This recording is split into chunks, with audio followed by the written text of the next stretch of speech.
Story 1, this is Fireteam Delta. Dad's coming home.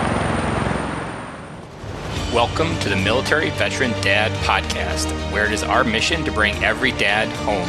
I am your host, Ben Killoy. I'm a United States Marine veteran, husband, and a father. We will bring authentic conversations to inspire action in your life so we can close the gap between the dad you are today and the dad you want to be tomorrow. This is the Military Veteran Dad Podcast. Welcome back to episode 41.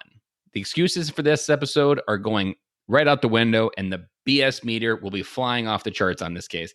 Today on the show, we have Chris Kaag. He went into the Marine Corps right out of high school as an overweight football player, returned lean, fit, and able to take on any challenges. The philosophy that was ingrained in him changed his outlook on fitness and being active. He started Core Fitness with the philosophy exposing people to the motivation and self-realization he experienced in boot camp.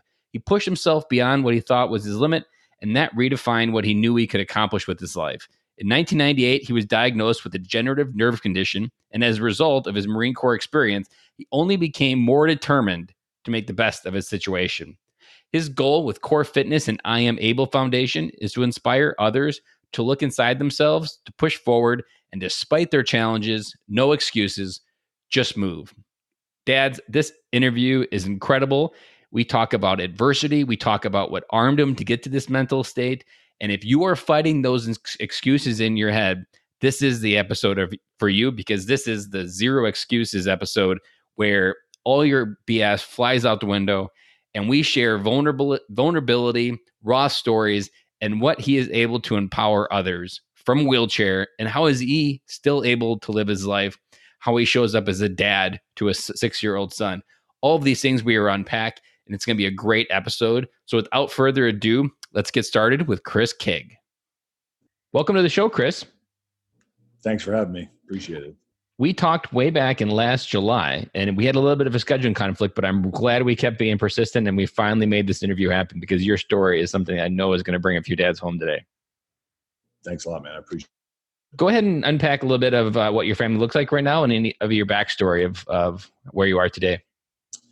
So, I have a wife and a 6-year-old son. I'm an entrepreneur. So I started my for-profit Core Fitness based on me being a Marine, and also I Am Able Foundation, which provides adaptive equipment and motivation to the adaptive community. For the people that aren't being able to watch this video, Chris is in a wheelchair. Can you unpack a little bit of how that happened? Yeah. So, my life was fairly normal. I was born just like anybody else. Played football all through my childhood and through high school. And then when I graduated from high school, I went to Parris Island, South Carolina, just like you did as well. And, kind of changed my whole life. And then, unfortunately, 2 weeks after my 21st birthday, I was overseas in Aviano, Italy, and developed a condition where my feet started to drag and started to feel some weakness in my hip flexors. And that's when my Marine Corps career was done. So when I got back to the States, I started to trip over my feet, started to lose my balance, started to fall. You started using a cane, then 2 canes, and then within 5 years, I was in a chair. So that's how my life has been over the past 17 years, and it's been a challenge, but at the same time, it's been probably one of the best things that ever happened to me. So for any dads out there that maybe came back with a war wound that was a similar one that maybe handicapped him, what was your mindset like back then? Because I can't imagine it was very strong or very good. What do you mean my mindset? Like, what were you going through? What thoughts or what issues were you dealing with? Like your number one problem back then that you had to face, besides just figuring out how to live life from a different point of view? Yeah. I mean, to be honest, I was 21 years old. I was still a kind of a cocky, Marine who thought I had the world figured out. And, fortunately, for my condition, obviously everybody's got different circumstances for their different conditions that they sustain. So I didn't have a traumatic accident or anything that happened to me. So I didn't wake up in a hospital bed and my life was totally changed. I had to kind of adjust on my own. I never went to rehab, never had therapy, never had anybody telling me how to do it. So when I came back to Pennsylvania, I just had to kind of figure it out. And unfortunately, there wasn't anybody around here who knew how to to help me. So it was definitely a challenge to be a 21-year-old kid, trying to figure this stuff out and trying to figure out how I was going to adapt to my situation and how I was going to integrate, back into society with the way that I was doing it. But, fortunately, I have a very strong support system, my family, and made a lot of good friends. And, that's something that definitely helped keep me on the straight and narrow. When you look back, I can imagine like a common thought probably would have been like, my life was over almost, because you probably had this entire persona of where you wanted your life to go in one trajectory. And then within a 5-year period, you were heading into a different. How did you work through that, like trying to redefine your life with a different purpose? You know what? I sort of talk about this all the time, and I feel I was very blessed because I remember the day that my doctor at Walter Reed, came down the hall and told me what was going on, and at the time I was relieved because I had no idea. For 9 weeks, I was in the hospital. I was getting poked and prodded, spinal taps, getting blood taken every single damn day, and I really had no idea what it was. So when I finally got the answer, it was more relief. Like, okay, this is what I got. Now it's time to freaking move on and figure something out. So, I've never really had any times where I was like overly depressed. I was pissed. I was like, unsure about what the future was going to hold. My doctor said, you could be in a chair in 5 years. And at the time I was still walking around, so I really didn't believe it. But in actuality, that's exactly what happened to me. So it's just one of those things where you kind of deal with the stages as they come. And fortunately for me, the Marine Corps is what truly saved my life, because it gave me the ability to take challenges and accept the fact that nothing's going to be perfect, and don't make any excuses. Just, figure it the hell out and move on.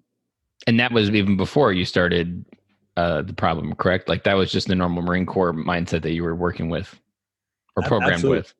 Yeah, I wasn't overly symptomatic at that point. I was, I couldn't run. That was the only thing that I couldn't do. I still was able to walk.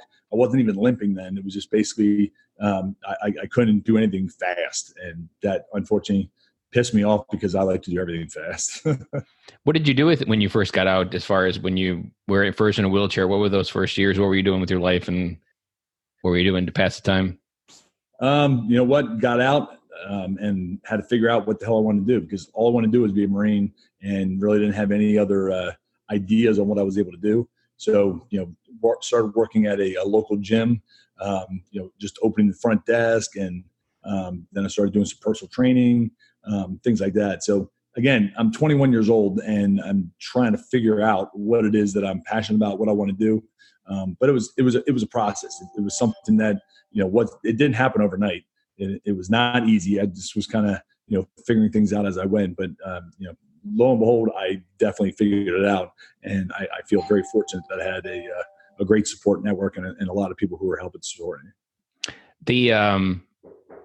Actually, we're going to have to pause because a neighbor girl is knocking on the door right now. So just hang on one moment. I'll be right back. So there is an episode that we recorded about a month ago where a Marine was medically discharged and he had his identity wrapped up in the Marine Corps. Like that's what he wanted to do his entire life for the rest of his life. And it was stripped of him because he was medically discharged for an ankle problem. But he spiraled down and actually ended up a year and a half into it, taking his own life. There's a dad out there that's listening to this that has their identity wrapped up in the Marine Corps. What advice would you give them? Because it sounds like you were able to take that training from the Marine Corps and redefine it a different way. What advice do you have out there for someone struggling with that? That's kind of a tough thing. I go out and speak to, numerous people, who are, suffering from traumatic injuries and, they're recently, figuring out what it is. And all I can do is I can give the examples of what my life has done. And yes, it was a challenge and it's definitely different than it was before. But all I try to tell people is like, I'm a resource.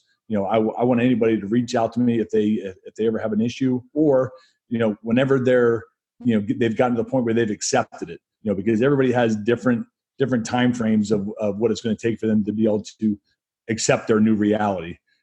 So all I can do is just make sure that people know that I'm here to listen and help and, provide any advice or any guidance that help me. But you know what? The shoe doesn't fit everybody. So all I can do is, just hopefully tell them to keep a positive attitude, look around you of all the people who have it a hell lot worse than you do. And, just definitely, put some appreciation in there, and that you can get through pretty much anything.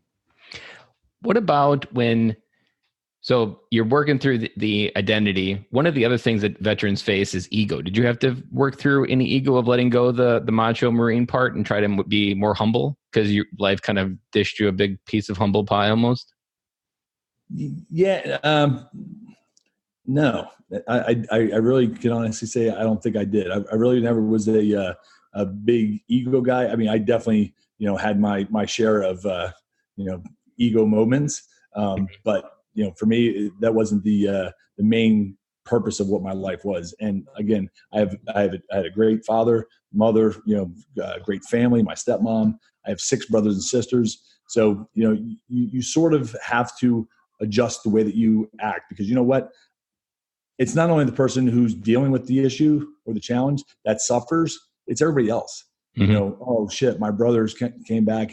And my son, he can't walk now, or my nephew, he can't do this now. He's falling over his feet. And that's the kind of stuff that I was dealing with. And I did not want my family to have to suffer, and seeing my 2 younger brothers have to deal with the same condition as I do, I know exactly what my family went through now. And I think what you just mentioned there is critical, that we have the ability to gift this to our kids. But then what you were gifted from your family is that you had that cohesive family and a strong father to build your persona up, that you didn't create. Like a lot of the Marine that killed himself, he grew up in a fatherless home, and his ego was completely driven by trying to prove himself because he never had a father there to kind of mentor him through life. And as one of the things that I recognize as my role as a dad is to help make sure that our kids have these strong personality, not necessarily strong personalities, but they know who they are. They're confident, and they know they're well-rounded in the experience of life, because you were able to walk through something that would have been too much for most people to bear. But that was because you didn't have any like holes in your persona or your personality that you were trying to fix from childhood that most people don't ever spend time digging into. You know what? Wow. I mean, that's the first time I've ever gotten that perspective. And I really appreciate that, because I strongly agree with that, because I would put it toward the main reason why you made it through without a lot of what we just went through or what we were just talking about, because that's what that Marine was missing. Because his wife would describe him as the Hulk, like, and the guy described himself as the Hulk. Like he had this inner personality that this was just the doctor on the outside. But he was just constantly too afraid to admit that he didn't have it all together. And you had that community, you had that strong family.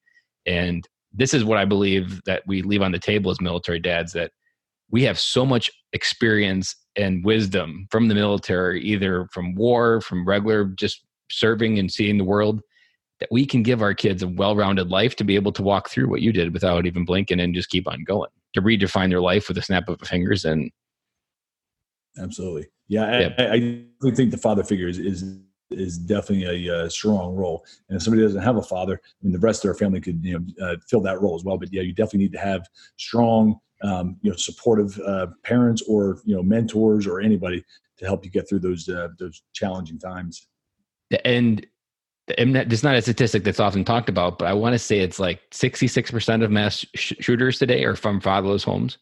So if you think of where people get to on the other end of that, it roots into the beginnings of how they grew up. Did they have a clear definition of what a man was like? We have an upcoming interview with Chris Hoffman, and he joined the Marine Corps for the single ability to figure out what it meant to be a man. He didn't grow up. His father was in jail from an early life, and he joined single-handedly just to figure out what it meant to be a man. So he didn't even have that clear definition. And even on the other side of his transition, he almost took his own life, because you get the identity of the Marine Corps. And that's what this dad did that took his life. He got the identity. He loved it. But then when you take it off, you lose it. And you have no idea who you were, you no longer know who you are, because in the beginning, you didn't know who you were when you went in. And that's when you collapse. I think that's maybe why you made it through, is because you had a very solid version of yourself before the Marine Corps just enhanced who you already were. It wasn't something you became. It was just making stronger what was already there. Yeah, you know what? The Marine Corps started when I was 8. My dad, my grandfather, my uncle, they were all Marines. So, ever since I was a kid, learning about Marine Corps history and learning about Marine Corps traditions and just seeing the way they interacted with other Marines. It's like that was something that was ingrained to me in a very early age. I mean, I remember at 8 years old, writing the Marine Corps hymn and, doing all kinds of different things, Marine Corps related. So it's definitely something that was ingrained in me, way before I even stepped on the yellow footprints. So in many ways, your dad did what my podcast is inspiring other dads to do. He took what the Marine Corps gave him and helped build a strong, resilient son. Absolutely. My dad never was the guy that said, you're going to join the Marine Corps and that's it. No, he supported everything that I was about or anything that I would have liked to do. But, he always was very Marine Corps proud. I mean, he had, his books everywhere. He had his Parasailing recruit training book everywhere. And I, as a kid, I would bring that damn thing everywhere. And just again, I was exposed to a lot of things at an early age. And so going to boot camp for me, I was just very proud to be able to finally get through that and join the ranks of my family. And I think the most inspiring thing for me when I first heard your story is that you're now a gym owner in a wheelchair. That I think most people see those two as an oxymoron, but you've been able to create an entire identity, and and not just an identity, it's a way of life. And this is your way of inspiring others. And that's just something that most people don't think of. But for you, it's now what you've called your normal. And so many people get hung up on the idea that you have to fit your life into a cookie cutter that other people give you. You blew up the cookie cutters and made your own shape. Yep. And it's successful. And that's often where we get stuck is we're internally shooting ourselves because people tell you should do this and you should do that. And you said, to hell with what they should tell me to should do. I'm going to do what's in my heart and what's around me. And you found your purpose and your passion. And now you've got two thriving things. You got a foundation and your gym. Where were you? Maybe unpack a little bit of story. Where were you? Or maybe it's not that important or memorable, but did you remember the moment where you was like, I'm going to own a gym? Oh, absolutely. Yeah. I was working at a local gym and I was at night. So I was like, taking these people who were on night crew and they were working out by themselves. So I started to do some calisthenics and started to just do some, different circuit training kind of stuff. And then, I sort of, got the idea. I'm like, well, shit, maybe I can, maybe make a business out of this. So I looked at Camp Lejeune. Camp Lejeune was doing a PT coordinator's course for all the Navy and the Marine Corps units that was down at Lejeune, that they can come and they can learn how to, create PT programs for their units. So I reached out to them. They permitted me to come down. So I spent a week down at Camp Lejeune and, just got a totally, awesome perspective on what I was able to do. So when I came back here, I sat with my family and, my dad, who unfortunately has passed, but he was the one who coined the term core fitness. And that's the name of my company. And that's something that, as soon as he said it, I was like, that's it. And, it stuck. And this November 16th, it's going to be 15 years. So it's a pretty, awesome journey that I've been on. And, the fact that I was able to continue my Marine Corps career in a certain way. I'm not a drill instructor, which I wanted to be. But now I get a chance to wear civilians out and they freaking pay me for it, which is, pretty awesome. I'm sure you're a follower of Mark Divine. You know what? I've heard that name. Yeah. But he has like a Coro training, which is kind of like a civilian Navy SEAL type training out in California for he has like a 12-hour event in 24 hours. You, in a similar way, have it just in a different perspective with a different goal at the end almost. But it reminds me what you were talking about there a little bit. Well, and I tell people, man, it's like, my Marine Corps career was cut short. But you know what? I'm still a Marine and I'm still continuing to serve. I'm just serving in a different way. And that's what I think is the key thing for me is what saved my life. You know what?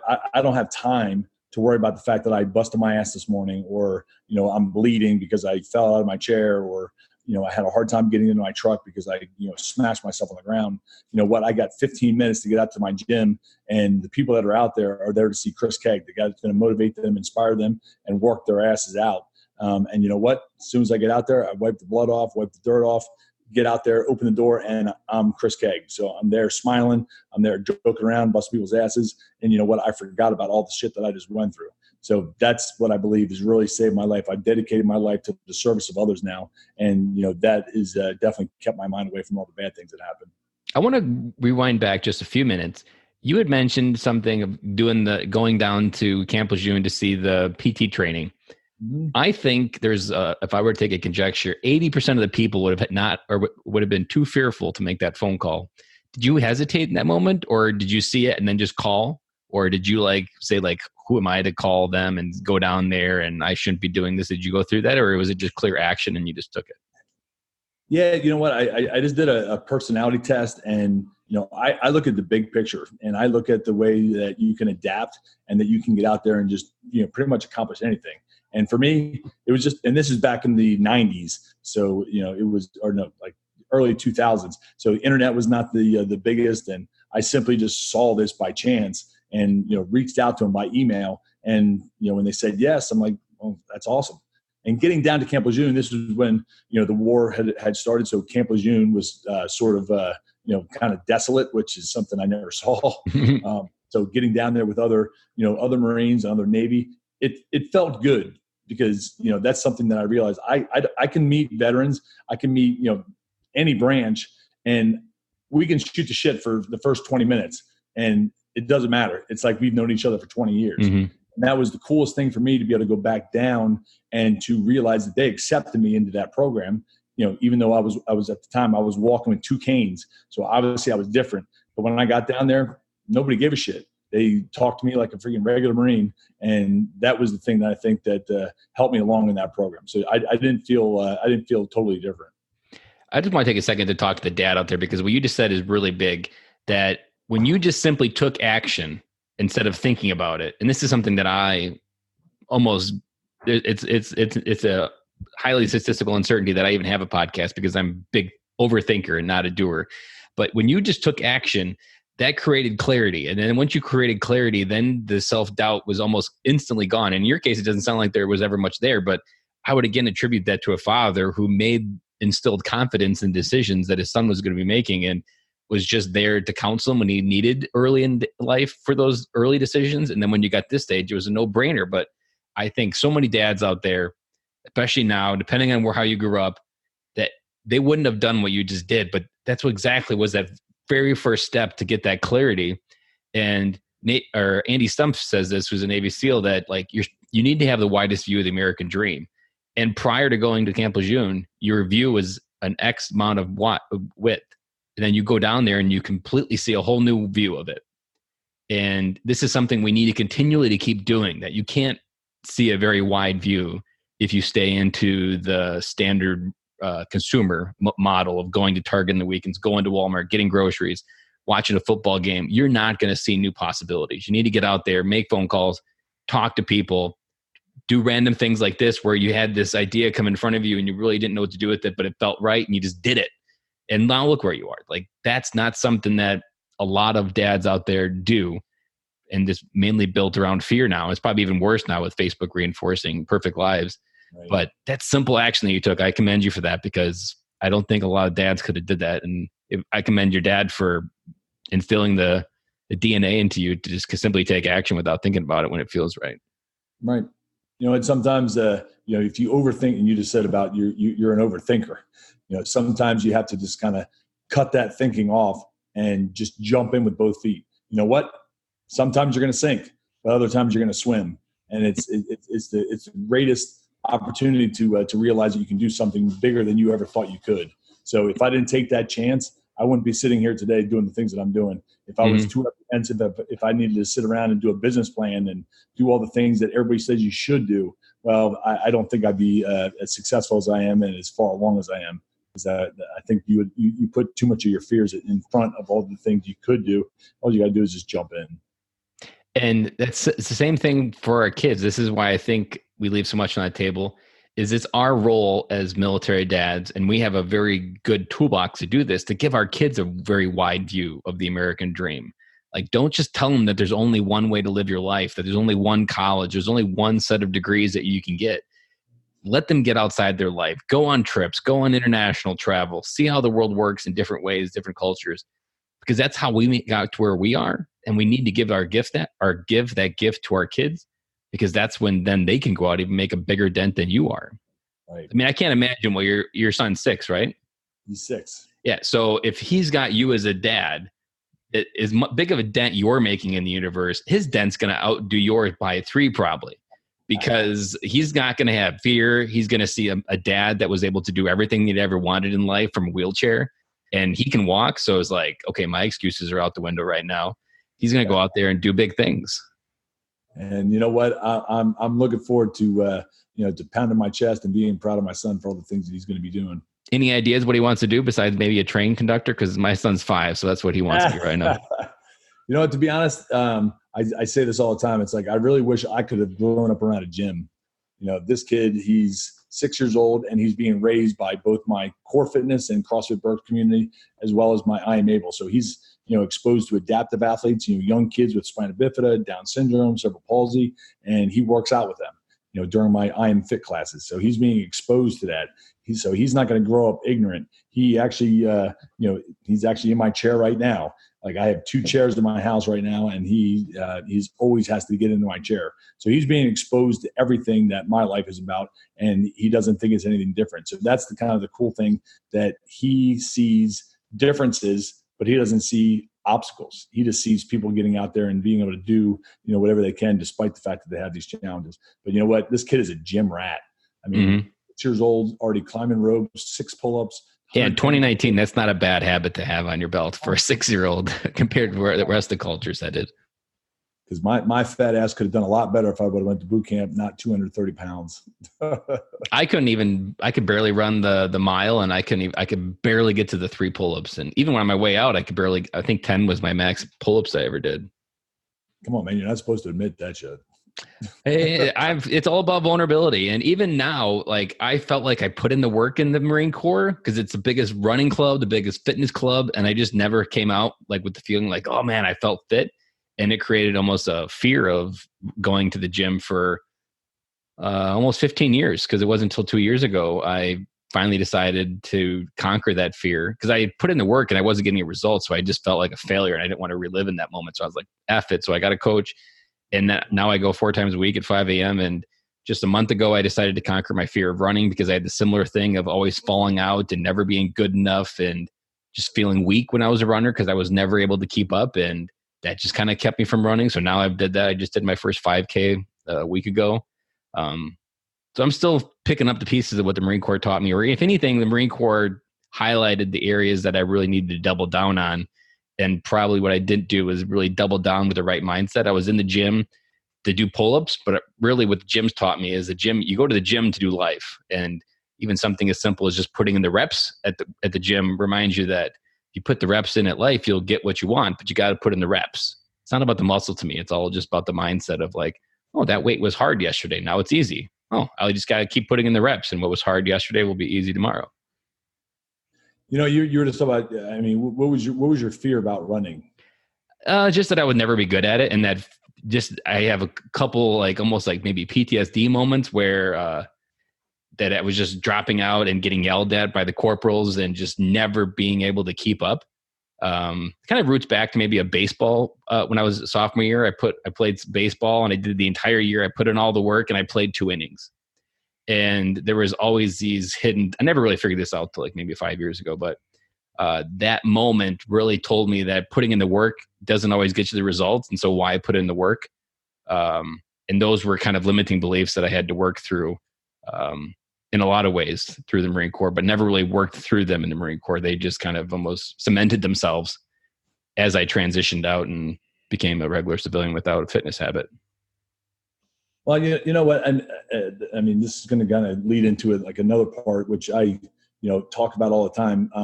When I went to boot camp, I was 230 pounds. I was a freaking fat ass. The entire time I was at boot camp, I had shin splints. I, thought I was going to freaking drop, but never dropped out of one run, never dropped out of any challenge. And one of our last runs was right after our final PFT. We were grouped into different platoons based on our run time. And we were going to do it was like a 4.5 mile run. I was in 3rd Battalion. So we went, back along the swamps, and I was teamed up with my drill instructor at the time, drill instructor, Sergeant Hart. He actually currently is still in the Marine Corps. He's a lieutenant colonel. So he was pretty much a recruiter posted Marine, force recon, and just, he was awesome. Somebody at the time when I was 17, 18 years old, I didn't know how much of an impact he was going to have. And it was a huge impact, because we were doing that run, started off at a normal cadence, normal pace. I was up front. I wasn't a squad leader, but he had me up front that day. And as we're running, he's like, all right, we're done calling cadence. Pick it up, Keg. And we basically were on a full out friggin' sprint, halfway through it. And we started off at second to last platoon out of 10 platoons, and we finished second. But on the way back, the final stretch, there was people there. I think we dropped like 4 or 5 guys. They quit and they dropped out. Well, I never wanted to quit anything. I was more willing to freaking take the sacrifices and the pain. And as we're running, this is something that you obviously know, most drill instructors are not very encouraging. They're not there to take care of you. But as we're running, I started to well up. I was like freaking in so much goddamn pain. But he yelled out, "Don't quit on me, Keg." And those 5 words have stuck with me ever since then. Because you know what? That day I did not freaking quit. I freaking sucked it up. I kept going. As soon as I crossed the finish line, I collapsed, and I thought I was going to have to go to freaking medical. But you know what? It was one of those things that right there was the defining moment of my life. And I didn't realize it until I was about 24, 25 years old when I was starting to have my problems. It's like that was the day that I was able to freaking realize that I could do a hell of a lot more than I ever thought that I could. And you know what? That's something that I think a lot of people need. Because once you redefine, what's possible, you're going to be able to do so many amazing things, and it's going to get you over those hurdles. In my life growing up, I never really was pushed to the limits. I grew up on a farm, so I knew what hard work was, but it was never something that like, oh, you're really just going me. Like to me, it was just had to push to the end of the hay wagon till the hay wagon was empty. Like that was as far as you had to go, and it was easily visually there. But something about it was always easier just to give up. And I never really had anybody reinforcing pretty much almost through, I can't remember really anybody that said, "Hey, Ben, don't give up." And It was just this constant theme. I did basketball, I did wrestling, I did baseball, felt all of it just validated I wasn't good enough. And then when that went into the Marine Corps, it was just always easier to drop out. And I wasn't ever the guy that could be motivated by being yelled at. I needed to be inspired. I needed to be almost like a vision. Like I needed someone to see the potential inside me and help pull it out. But most people just yelled at me, and that usually made me want to just give up because then I lost respect for them. And there was one moment that I'll never forget. I've said it a couple times in the podcast, but it's worth repeating. We had our platoon sergeant, and he was a poster board Marine as well. And we were in Okinawa, so it's like breathing underwater. I think I'd been on the island for a month. And he yells back because I'm starting to drop out. He's like, "Kaloy, are you weak?"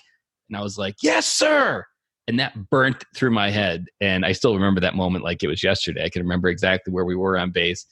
And that voice inside my head was almost repeating through a lot of different things in my life. And as I start rerunning now, and I've been doing like a run, walk, sprints. When I sprint, when I first started, I could feel myself, hey, just start walking. So I could feel that old habit. But now I've actually had this, I can hear the voice saying like, "Ben, keep going."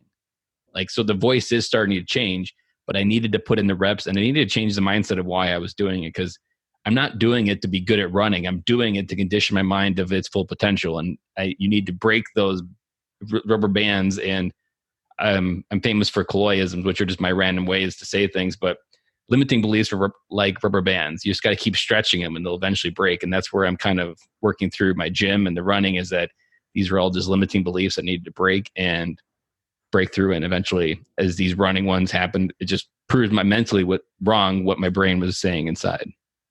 Right. Yeah. Being active is not only beneficial from a physical standpoint. Obviously it's good to get your heart racing, but you know what, you really have to redefine yourself all the time. And that's, what I've been doing with, both personally and professionally.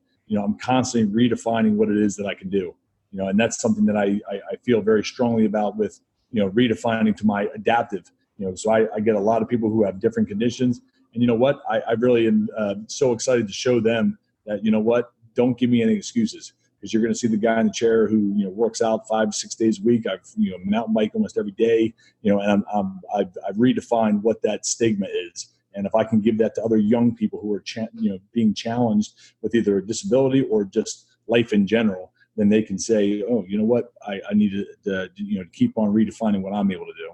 And a lot of life is brain work now. So when you exercise everything in your brain like just starts viewing life from the things that you do in your brain, because that's what people are paying you for. It's not something you could physically do. They're paying for what your brain can produce. So you just start getting the habits of thinking your brain define the limits versus your body. And there's just not, unless you consciously do it like I am, or just enjoy being outdoors and getting physical, you don't have a lot of opportunities. And there's so many ways to be lazy in life today of Netflix, and there's almost no consequences for binge watching a Netflix season all week versus trying to do something amazing with your life. Like you can do that and still have food on the table. But 100 years ago, you wouldn't be able to do that. And that just, I think, crashes head to head for veterans and dads, that you get these combinations and we just lose sight of how to move our life forward because we're just caught up in this programming that doesn't work for us. Again, talk about me serving, that's something that, I own a gym. I run my foundation. I have a certain reputation that I have to uphold. I have to answer to a lot of people because, if they would see me sitting around eating bonbons or, not doing a damn thing, I really would have a hard time marketing my company and all the things that I want to do to be successful. So it makes me want to do things even more. It makes me constantly, getting out there and challenging myself and doing as much as I can so that I can make sure that my people see that I'm out there leading from the front and making sure that they're doing what I'm supposed to be doing. I want to circle back something that you mentioned with your son and his viewing just life in a completely different lens. I mean, like you talk about a wider view. I mean, being surrounded with those people and that perseverance and that mental shift of mentally versus physically definitions, that one of the things I've heard veterans are perfectly capable or perfectly designed for is to bring our country back together. That in many ways, our country is like a windshield on a car that's been shattered, but it hasn't broke. It's just got 1,000 pieces. But veterans are the most suited to bring us back together because we were lived in a melting pot and we learned how to get around with each other. Imagine that gift that you're giving your son of viewing everybody as an equal and what he'll be able to do from a point of view of even just being like an ambassador almost between two sides, because he doesn't see a side. All he sees is people. Like that is a gift you're giving him that maybe 1 out of 1,000 kids will have any perspective even close to his. I mean, that's an amazing gift that you're giving him there. And I literally almost excited just to wait and see some press release 30 years from now that this kid's done something so that you can't even imagine what he's been going out in the world to do.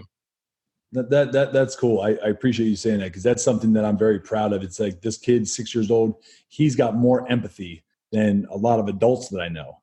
It's great that he's growing up with that mindset that he's going to take care of people. He takes care of me all the time. He'll see me bust my ass and he'll come over and he'll grab me. He's actually strong as hell. So sometimes he'll help lift me up into my chair, so that's his goal, just be able to help people. And if he can continue to do that and he's going to get even, bigger and stronger and he's going to be able to help a lot more people, it's going to be pretty amazing to see what he can do. And we need more people that spend time to understand versus judging. And for someone that's already kind of lived his life through that lens, it'll almost, in some ways, there's a metaphor that it was a letter that I wrote to myself like maybe 3 years ago in the context of a close friend saying, well, I was worth it. I was going through a pit and I was like, I just didn't feel worth anything. And so this letter is essentially my own words, but it's context of a friend. In it, I wrote the most profound words I've ever written myself, in that you think early in life, people push you down and that those are the reasons holding you back. But in reality, people push you down early in life so that later you were ready to pull people up.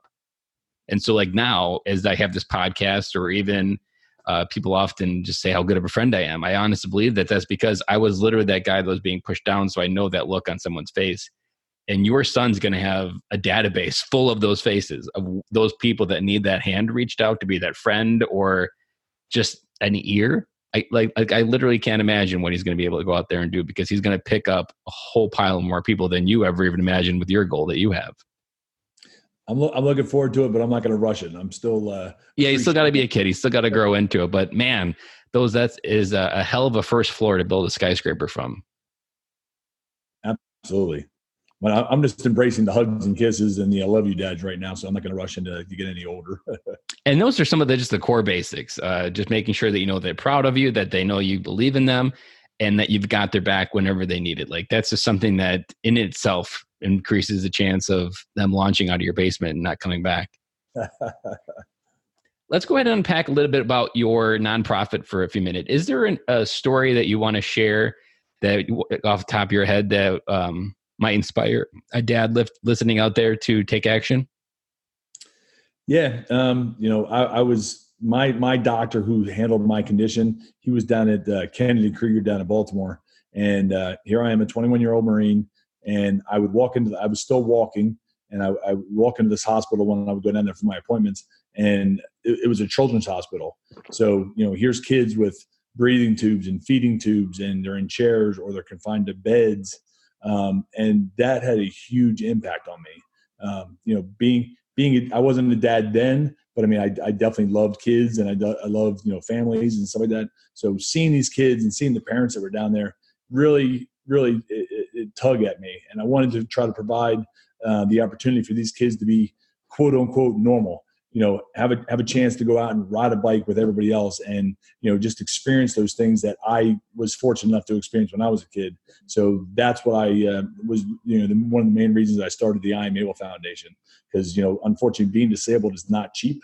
There's so many expenses that people have just to live a life, let alone getting out there and being active and being physically fit.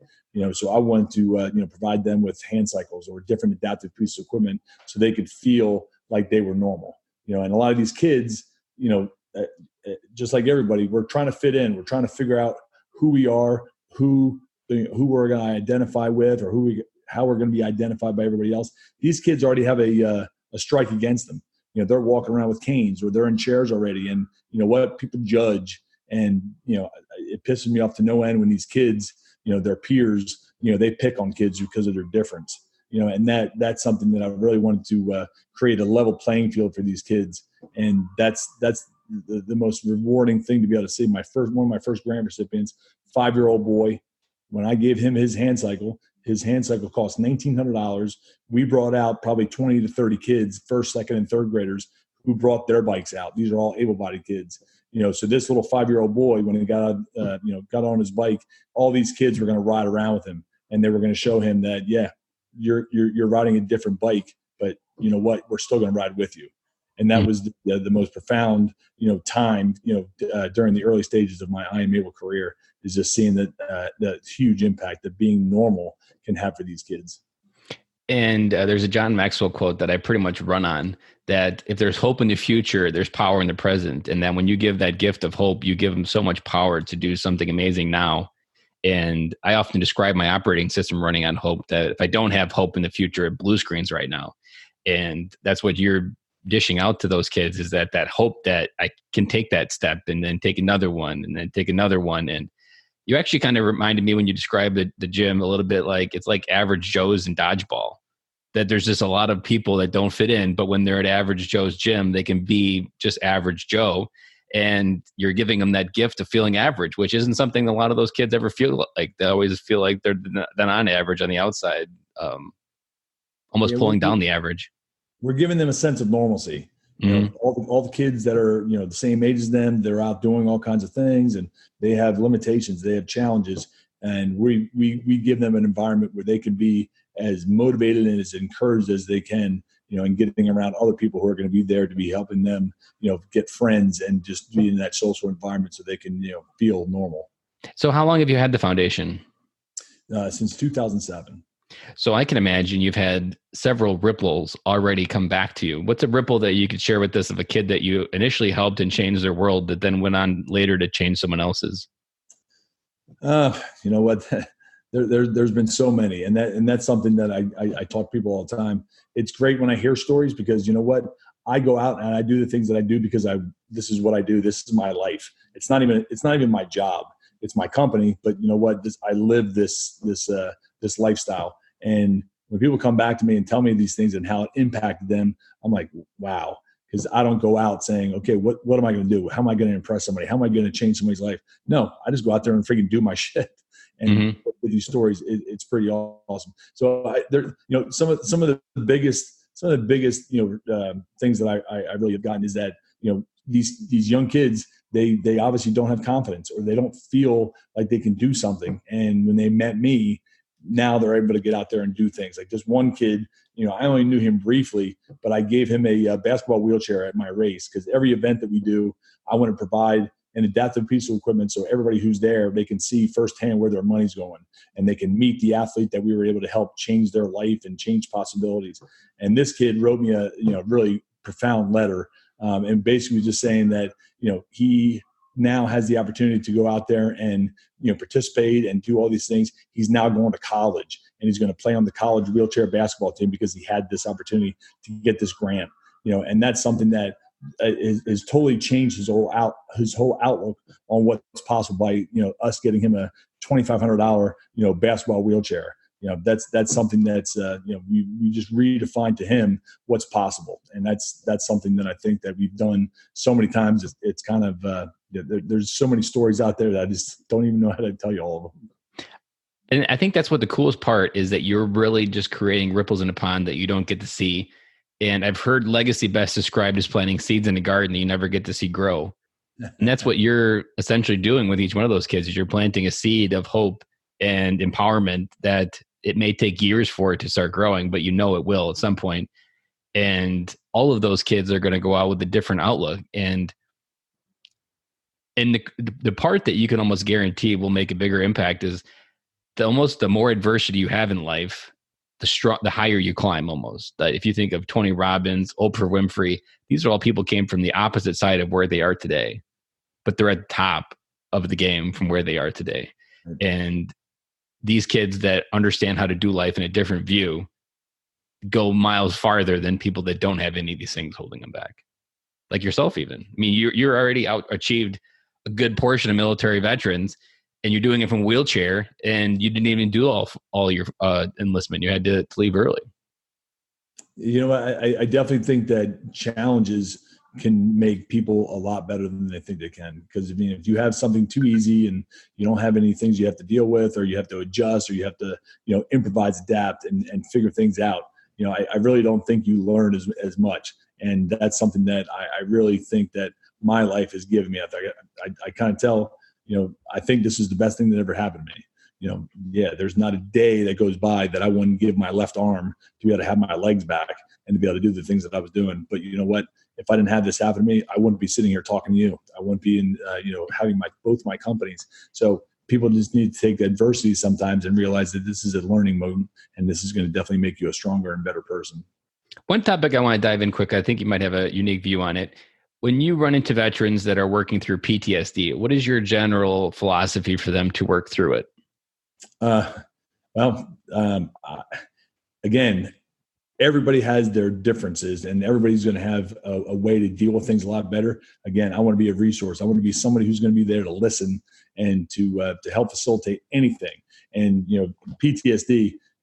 I'm just going to give a quick example of how this works with the stuff that I'm trying to do, because I just started this program last year. It's called Operation Lead from the Front. So I get any veteran who has issues, either PTSD or just has troubles assimilating back into society, or whatever their obstacles are. Now I give them the same gift that I have. I give them one of my I am fit athletes. So this one gentleman, Alan, he was a Marine as well. He's been battling PTSD for over 4 years, and I teamed him up with Robert. Robert is a young 18-year-old man who gets around with a walker. He's got some limitations on his left side, and they came out to my class together. And I said, Alan, it's your responsibility to train Robert. Get it done. And that's all I said. And for a whole hour, they're out there working out. And as soon as the class was done, I think I probably had 3 or 4 texts, and Alan said, that kid just saved my life. And that's the kind of stuff that I want to make sure that when people come to me that have issues, I want to give them those kind of examples, because you know what, if you can give yourself a new mission and new objectives, it's going to definitely, help you get away from all the things that are, ailing you or, stuck in your head. You're going to now start to think about somebody else's benefits. A little bit like Chris Kaag's story, where he was in a little bit of the same pit, and then he decided to redefine that there's people that came home that need him just as much as the people over there. And unfortunately, it didn't end in the direction that we wanted it to, but that still found him to redefine his purpose. And I think you hit it right on the head, that redefining your purpose, because what I've figured out interviewing dads in this podcast is that we get hung up on the legacy of our service. And there's no answers to the questions that you want to ask it. It's over. It's all facts. It's all just nothing. It's just happened. It's a step into your life. But when you switch to some other legacy, and the legacy of your family, the legacy of finding a mission like yours where you're impacting another life, that purpose redefines all of the skills that you trained and developed in the military. And you've got someone over your shoulder.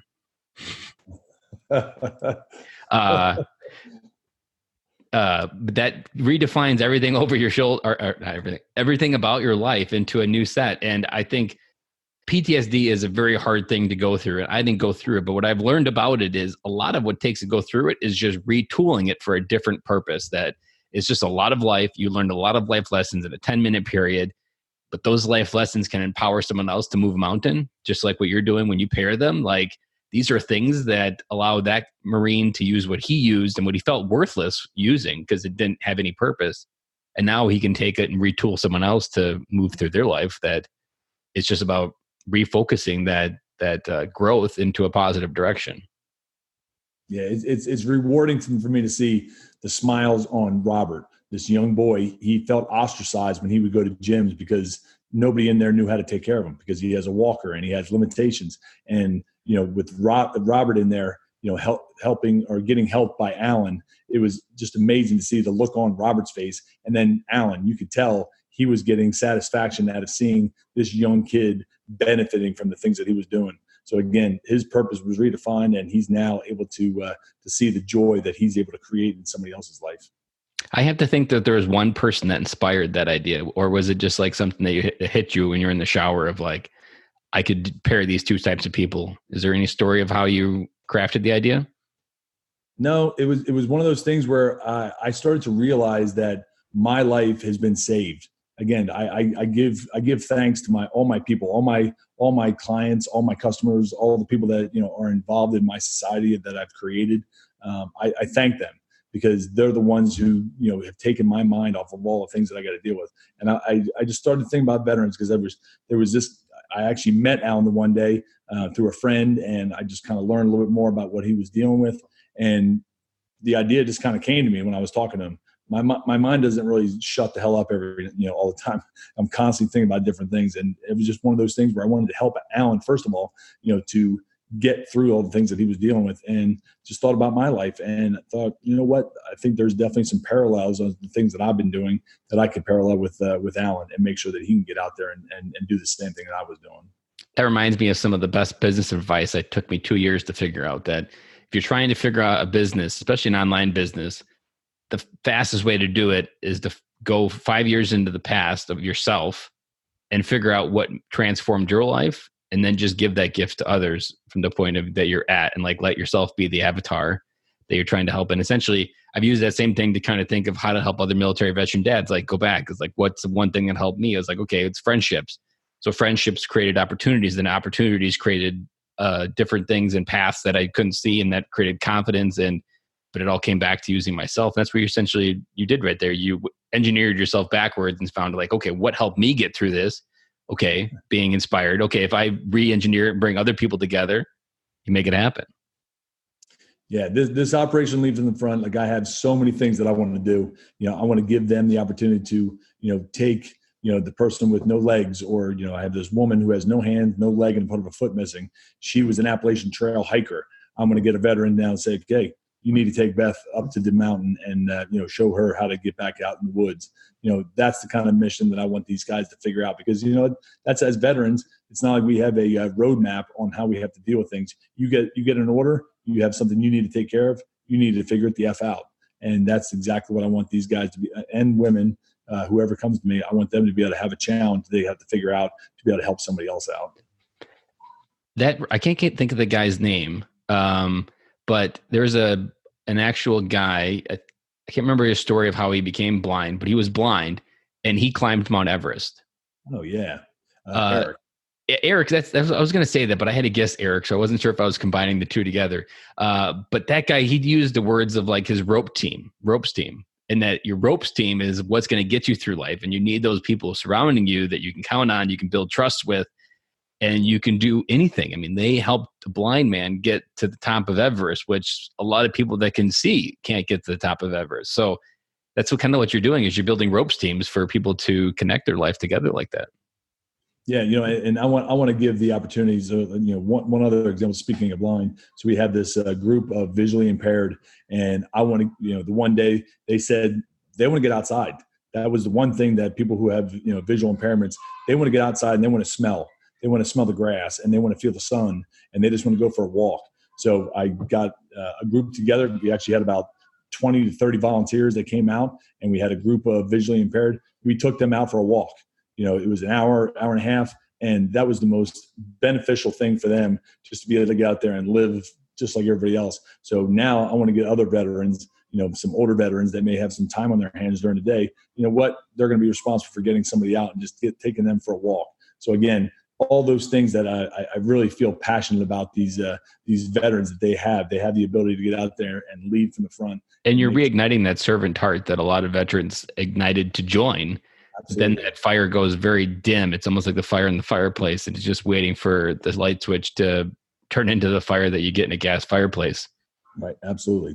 The mission continues. You just have to figure out what it is. Mm-hmm. And you shortcutting that process is a wonderful thing. Well, if there is, as we wrap up this interview, if you could wrap up a piece of wisdom, a piece of dad advice that you want to share with the audience, what's something you want to gift wrap your wisdom and experience up to this point in your life to the audience? You know what? I really think that people just need to get out there and, redefine what's possible. Whether or not that's for you personally, or if that's for you redefining what's possible for somebody else. It's very, very rewarding to be able to do the things that I'm doing, and being able to now be an example for other people in the same situation, or worse than I have, to let them know that you can definitely do a lot. And you know what? I'm surrounded by inspirational people all the time. I'm constantly looking at people who have no hands, no legs, and they climb Mount Kilimanjaro. That's the kind of stuff that I try to tell people when I go out and speak. I want people to pay attention to all the things that are out there, because you know what? You can find inspirational things all the time. If you think you're having a bad day, look at one of those stories, and that's going to help you to realize that, there's really no limitations. I just have to redefine what's possible. I need to improvise. I need to figure out a different way to do it. I need to adapt. I need to implement that change in my daily life. And then I have to overcome. Basically, just get on, take the next step with no excuses. I know those 3 words from somewhere. Yeah, it's a few words that I never knew would be that big of a deal for me. And it's those little moments like that give you the wisdom and the courage to start taking action, even though it's a simple tagline of improvise, adapt, and overcome. But there are so many just different ways to apply that, and that's what I think the biggest thing that holds us dads back is we don't even get to the first step of improvising, that we just cease to take action in our life, and we no longer hold ourselves accountable for that. We have some ownership of that, and the simple step just begins by taking a simple action towards something. I mean, my fitness goal of running and conquering all these fears that I just mentioned, that began because I started reading The Miracle Morning by Hal Elrod, and in it talked about trying to be fit, and so I just started going for a walk in the summer at like 6 o'clock in the morning. I just went for a walk for like a mile and a half. And that's where my habit started. That was 4 years ago almost. So the road to where I am started a long time ago with just going for simple walks. And I think one of the other things, you need to be around people who are going to hold you accountable. That's again, my gym, people pay me to come in, but you know what? I'm the one who's going to make sure that they push themselves and they take the next step. I know everybody's abilities. I know what everybody's capable of doing, and I hold them accountable. And I think we all need to be held accountable, myself included. I have, my director of development who's going to be able to, tell me to shut the hell up or sit back and, do something different, or, not focus on, different things that I shouldn't focus on. So we all have to be held accountable. And if you, surround yourself with people who do that, it's going to be amazing, all the things that you won't put excuses on. Do you have a shirt that says BS referee? BS referee? No. I feel like you're destined to own it. Someone needs to get this man a BS referee shirt, because that's what I just envisioned you going into someone's gym. Being like, yep, that doesn't pass the smell test. That's BS. Is that something that already exists? Or is that something? I don't think so. I just came up with it in my head. So maybe it is. It could be. I'll have to Google it after this, but I like that. I think I'm going to have to start to own that. Yeah. Like it could even just be some like Instagram tagline as BS referee. I like that. I really do like that. And so if any dads out there listening need a BS referee, Chris Kaag is your guy. Right on. I am more than willing to put my foot in anybody's ass. Exactly. That's what I'm saying. I used to joke that there should be like an Amazon product that you could Amazon someone a boot up their butt or boot up their ass. Like just like I need someone to Amazon me, boot up my ass if I don't do this by tomorrow. Because you can have everything within 24 hours. So like, why wouldn't you be able to Amazon it to someone to almost like a little bit like a little figurine just with a kick on it, and that you could just jokingly Amazon it to someone and say like, oh crap, someone's calling me out on my BS. I'll tell you what, I'm always looking for different new business models. That sounds like a good one. a good one where you just need a little bit of money to a Kickstarter campaign to get it started, but then I think it would go viral because I think people would just Amazon these things to themselves as jokes all over the freaking world. That's awesome. You got some good ideas. It's like the ka-ching button. Like those ka-ching buttons they went viral because you could just Amazon to anybody and they're stupid and silly, but people did it. I like it, man. Which socials are the ones that follow on you if people want to connect with you and follow what's going on in Chris Kaag's life? So, Core Fitness, CORPS Fitness is my Facebook page. And then we have the I Am Able Foundation. So the letter I, the letter M, Able Foundation is the nonprofit. And we're both on Instagram, Facebook, websites, all that good stuff. All right. And then Chris Kaag personally. Chris, CHRIS, KAAG. Awesome. Well, this episode was definitely worth the wait, and I'm sure we brought a few dads home because we hit on a lot of random topics today, but we hit on a lot of good topics that I feel like are right around the surface area where we need to start cracking the egg open to get dads to wake up that you came home and other dads didn't, and it's up to us to create a legacy worthy of that sacrifice other dads gave us. Right on. Well, Chris, you have a great afternoon, and I can't wait to get this episode out in the world. Right on, man. Thanks very much for your time. I appreciate it. This was good. That's a wrap. And thank you for listening to today's show, and I really hope you enjoyed it. The lifeblood of any new podcast are the reviews. If you haven't reviewed the podcast yet on iTunes, I would really appreciate it, and you will help us get the message out to even more military veteran dads. As John Maxwell says, if there is hope in the future, there is power in the present. Dads, it's time to come home.